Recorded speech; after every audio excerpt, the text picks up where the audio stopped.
Olá, bom dia, turma. Estamos iniciando mais uma live do dia 21 de 10 de 2020.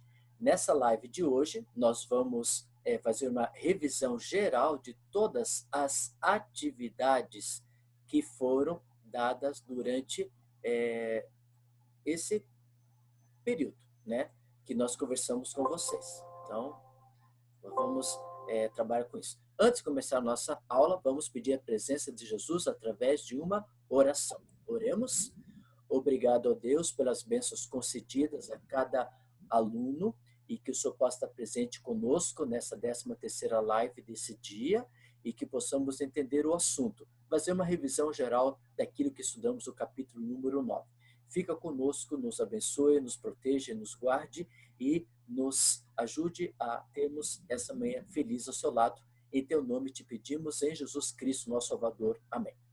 Como falei para vocês, a nossa aula de hoje, nós iremos fazer uma revisão daquilo que foi estudado durante o período do capítulo número 9 sobre aspectos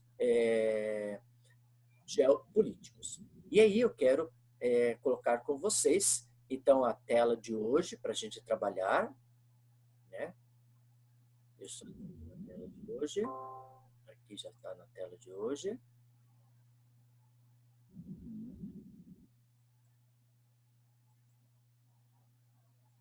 Isso.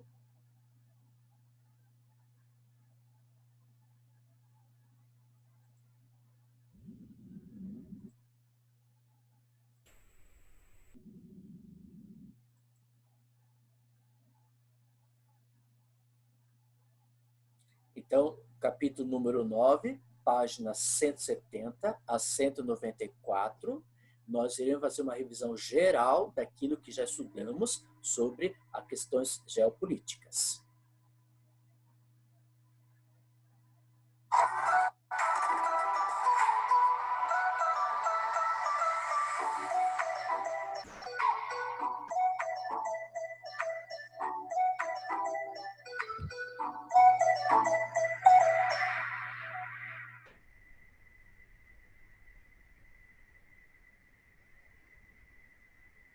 Então, vamos lá?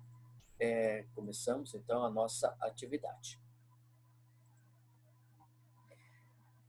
Hoje é a nossa 13ª live e vamos fazer, então, uma recapitulação, como falei, para finalizar, então, o assunto sobre o capítulo 9 e na aula que vem nós vamos começar a iniciar o capítulo número sobre a Oceania. Bom, lá na página 176, nós começamos a falar com vocês sobre conflitos que existem na região do Oriente Médio.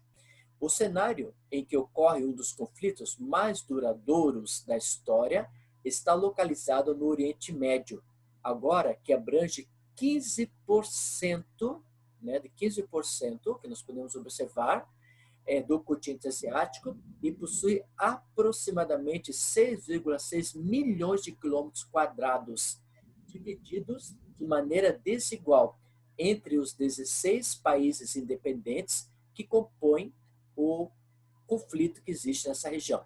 E o conflito que ocorre ali tem influência na geopolítica mundial. Como você pode observar lá na página, quem tiver o livro na página 175, você pode observar ali, conflitos tais como o que está pintado em cinza, países com vínculos com os Estados Unidos ou com a OTAN. Então você vê ali grande formação de países que temos essa presença da formação da proteção dos Estados Unidos ou da OTAN. Também você pode observar o que está em amarelo, está na página 175.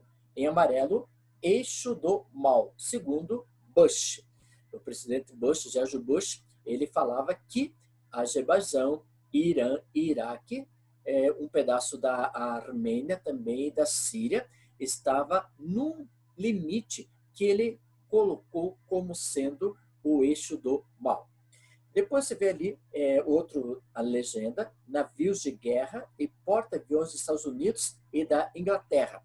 Aí você pode observar no Mar Vermelho, temos um desenho de um navio.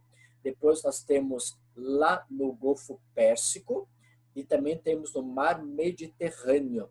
Então são embarcações, navios ou dos Estados Unidos ou da própria Inglaterra. Aí você vê bases militares permanentes ou usadas temporariamente pelos Estados Unidos ou pela Inglaterra. Você pode observar, ao longo da Península Arábica, temos uma grande concentração dessas bases militares. Aí você tem outro recurso mineral. Temos uma torrinha, né, de exploração do petróleo. Depois nós temos conflitos e tensões. Grandes conflitos ou tensões políticas, que você pode observar ao longo de algumas regiões como Iêmen, Paquistão, Turcomenistão, Azerbaijão, o Mar Cáspio, né? Geórgia, Armênia, Chipre, Israel, Cisjordânia, Faixa de Gaza, um grande conjunto de áreas que sofrem o processo de conflito nessa região.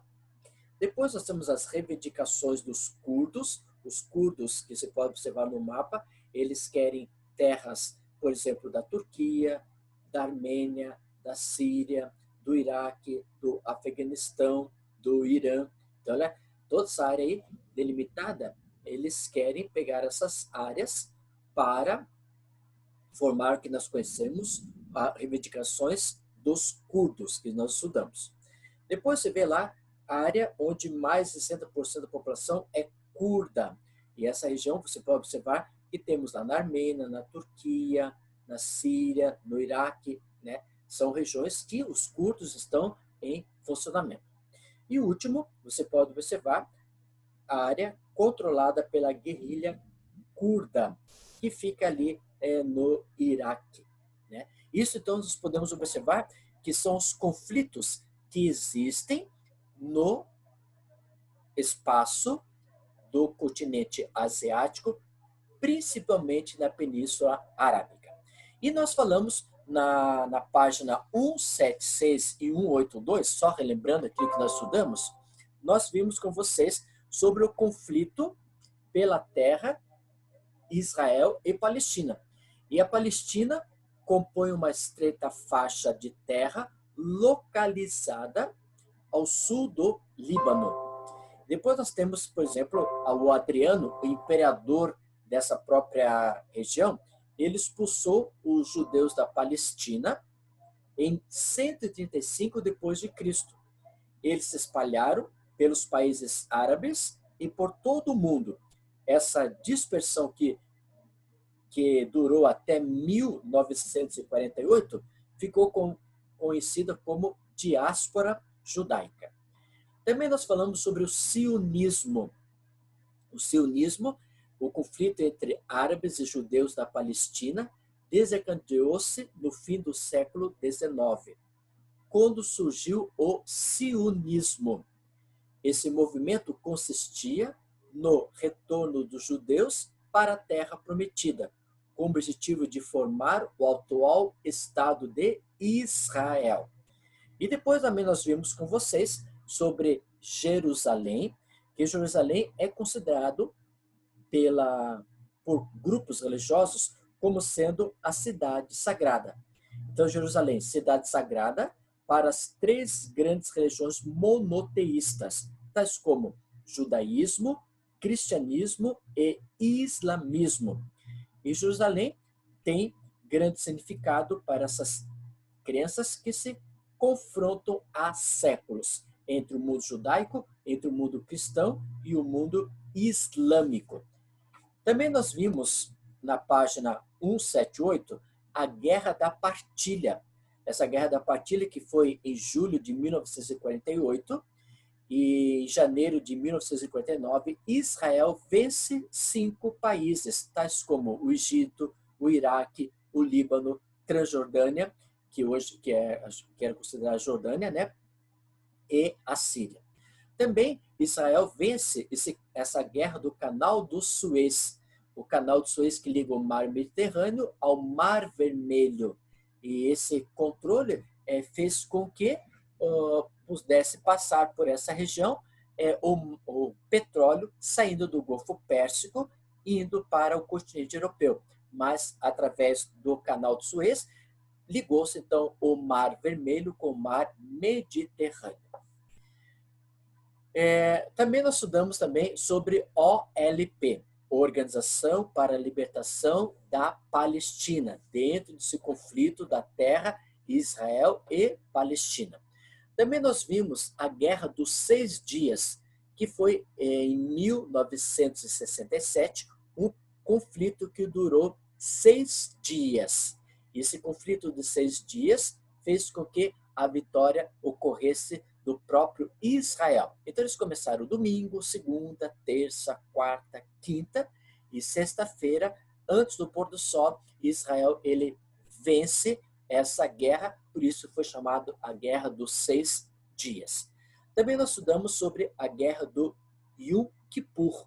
Essa Guerra do Yom Kippur foi lá no dia 6 de outubro de 1973 e é considerado como o Dia do Perdão. E os países que fizeram parte desse contexto foi chamado Egito, Síria e Iraque. Mas, nesse Dia do Perdão, Israel também se torna vencedor do mesmo, né? Na Guerra do Yom Kippur, chamado Dia do Perdão. Israel, então, foi o arrasador nesse processo. E a Guerra do Yom Kippur foi considerada a última entre israelenses e palestinos, que são os árabes. Entretanto, a tensão continua constantemente ainda nessa localidade do conflito entre a terra de Israel e Palestina. Também nós falamos sobre o Intifada. Intifada em 1987 a 1993, onde ocorreu pedras e paus, né, a população de israelenses e palestinos armados com pedras e paus, atacando entre eles, principalmente para os soldados do Israel. Logicamente, foi um conflito menor que ocorreu nessa ligação. Também nós falamos na página número 180 sobre a formação da OLP, que foi considerada em 1959 por Yasser Arafat, que ele então forma o que nós conhecemos como a Organização da Libertação dos Palestinos.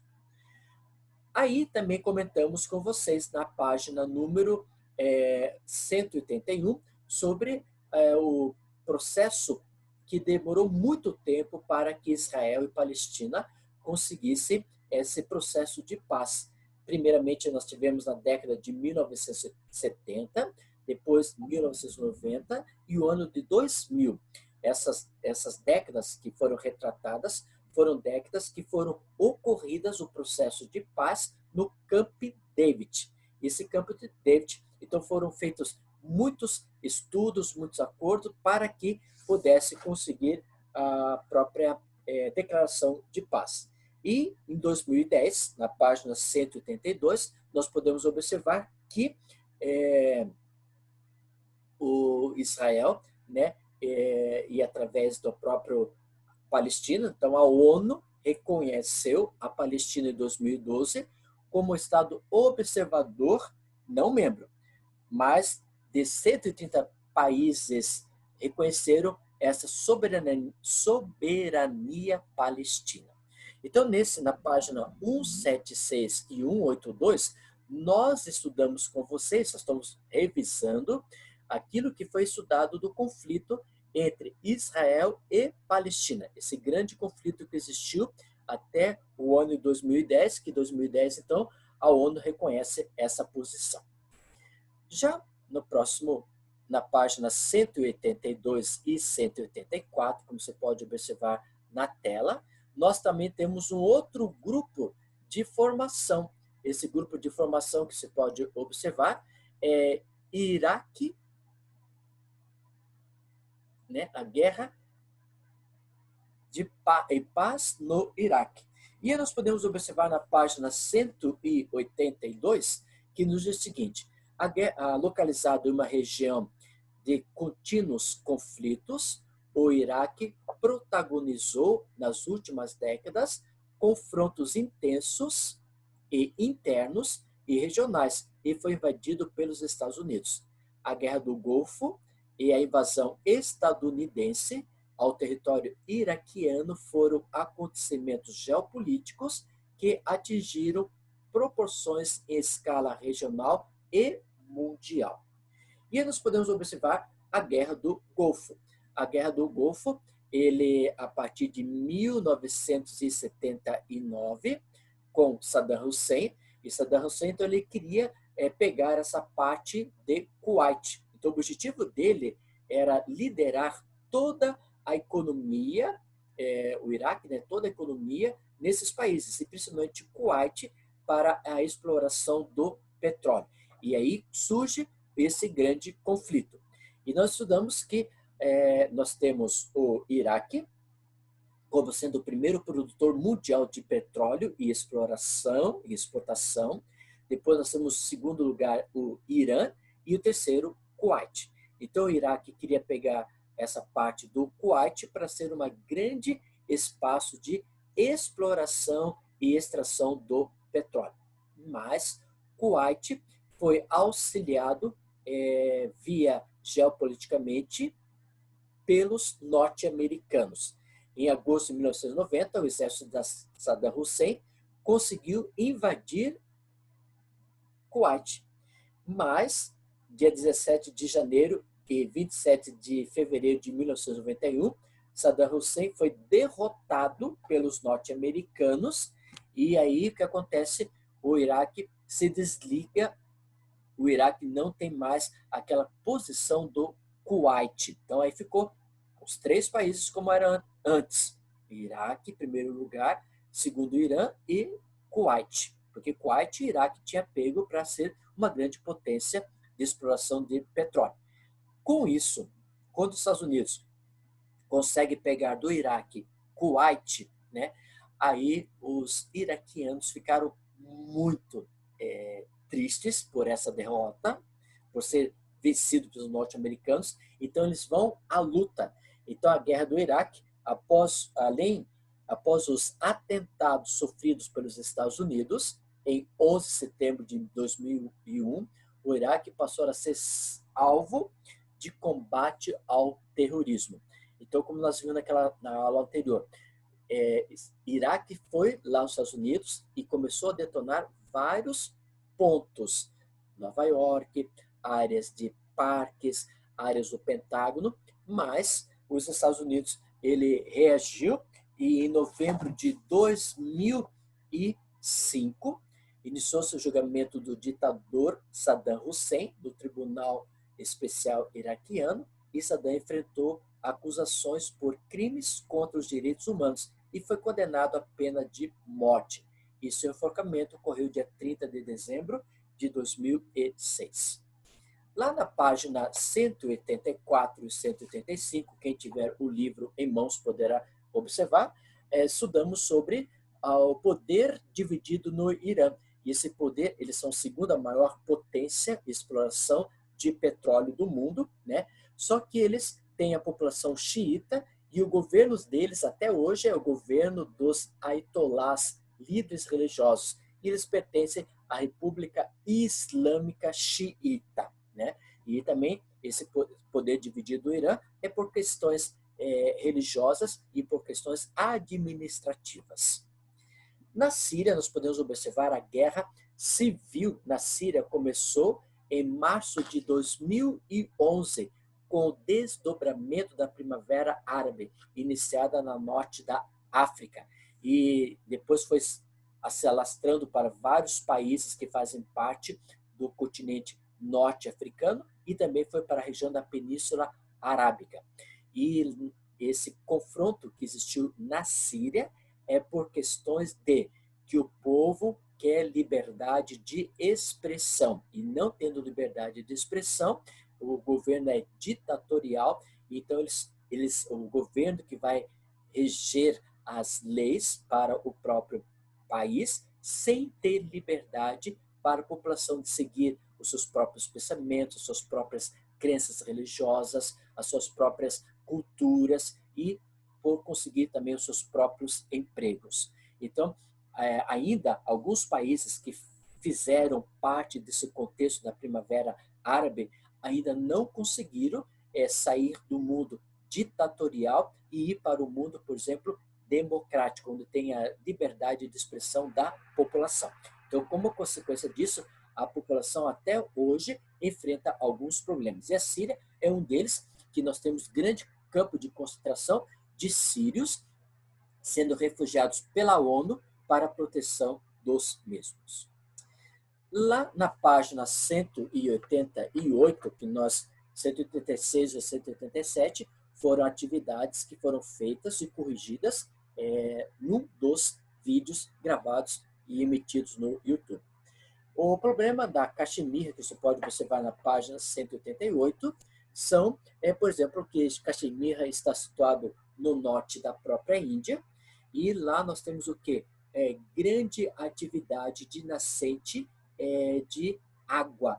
E isso, com essa água em grande quantidade, o solo se torna úmido, o solo se torna propício para a atividade da agricultura, e eles vão ter o quê? Bons produtos que vai ser colhidos no próprio solo.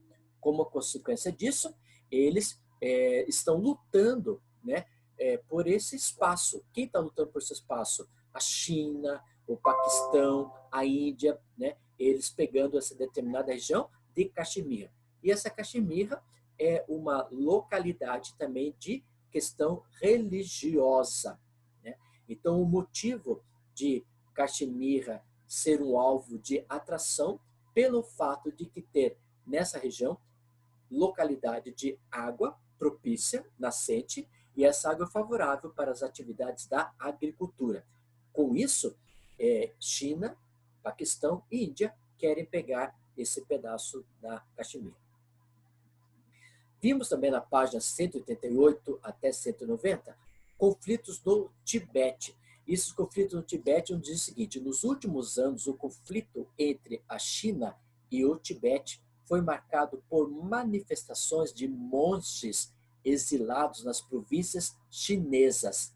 E aí o que acontece? Nesses locais, nós vamos ter, na região do Tibete, uma formação de um espaço para que a China pegue essa região dos tibetanos.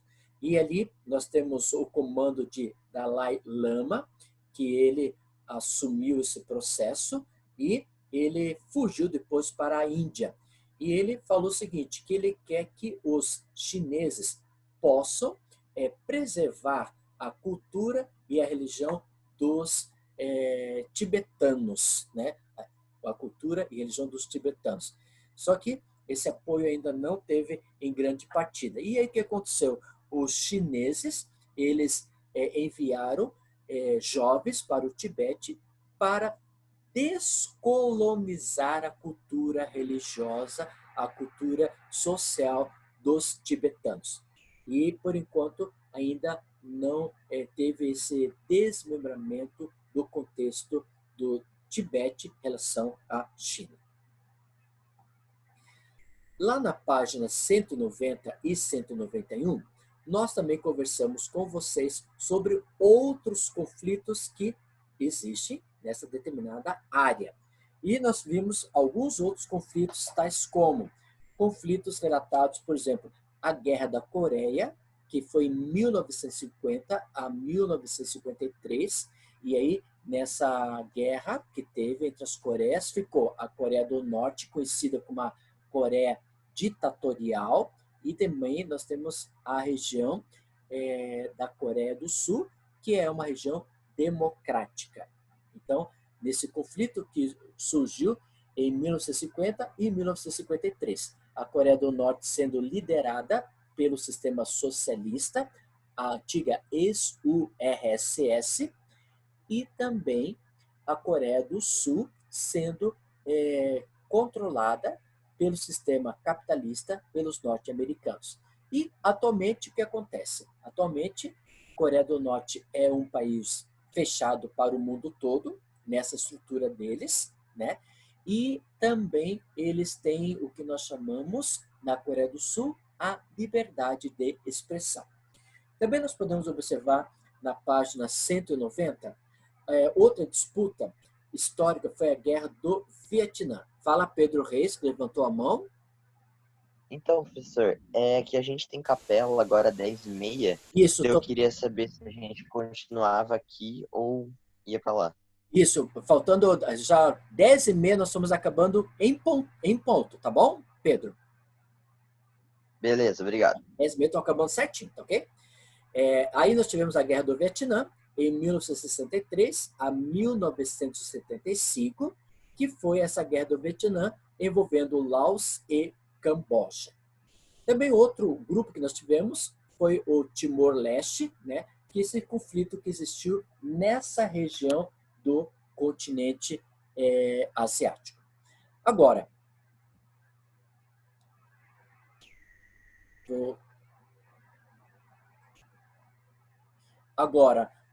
você pode observar que esses conflitos que nós temos em grande quantidade no continente asiático foram conflitos que ainda não foram superados, né? Eles ainda continuam esses conflitos.